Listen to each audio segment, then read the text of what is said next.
Hello guys! Ayan, sa mga may business dyan, alam kong relate kayo dito.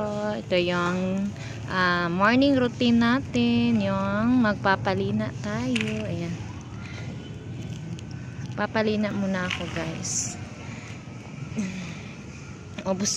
Umapoy na siya.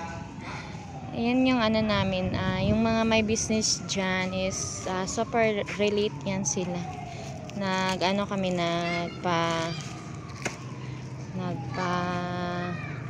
nagpapausok, insenso. Ang ating morning routine sa ating business. Ang paalis sa mga kamalas-malasan.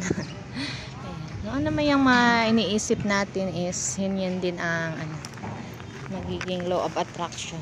Swerte! Yan ating morning routine, ang magpausok ng insenso. Bango na siya guys.